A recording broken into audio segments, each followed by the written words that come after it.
want to thank God for what God has done for me. Last year in May, I was having tummy pain just like that one day. So I couldn't bear that pain. I came back home that day. I told my husband and then we went to the ED that afternoon. I went there. The doctor saw me. They said, oh, maybe it's just tummy pain. Maybe it's this, maybe it's that. The surgical team reviewed me and they said they couldn't really see why I was having the pain. They sent me home with some codeine. I took that for a while and a few days later, it was like it wasn't getting better. It got worse. I couldn't eat. I couldn't drink.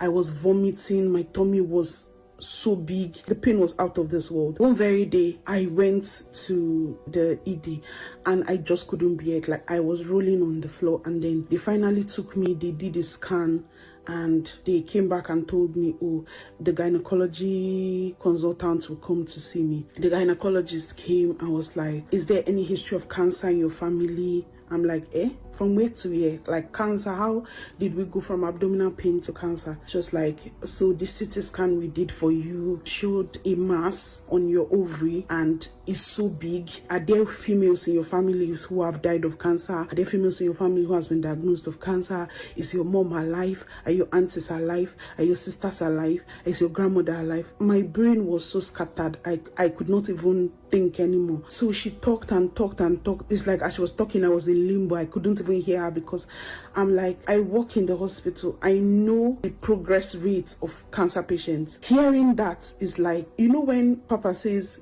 the thing you fear the most. A lot of times when I go to the hospital, when I care for patients, one thing I always pray to God is, God, let cancer not near me and my family. After all of this, after the admissions and everything, they told me, okay, they were going to run some tests. It was a tumor they were saying. It was a mass they were saying. They ran some tests. They came back. They told me my tumor markers were elevated. It was an indication of the ovarian cancer and all of that. I was like, hey, God, have mercy on me. I started praying. I joined the altar. I was praying. Then I was booked for surgery to have the tumor removed. What even made me share this testimony from the lady's own was the similarity of the testimonies was so much.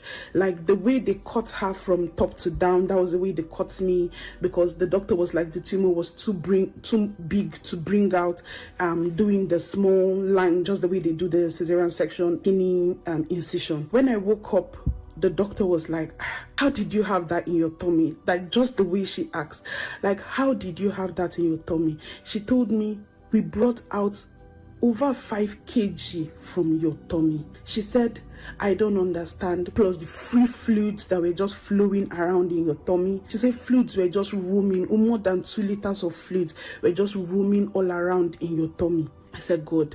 I remember before they put me to sleep, the anesthesia, I was just praying. Even as the thing was making me sleepy, I was just saying, O earth, thou shalt not receive my body. O earth, thou shalt not receive my body. So after the surgery, the doctor gave me all the information about everything that had happened. The tumor had cancer. She told me they were going to send the sample to test. Then I was discharged home. I was recovering.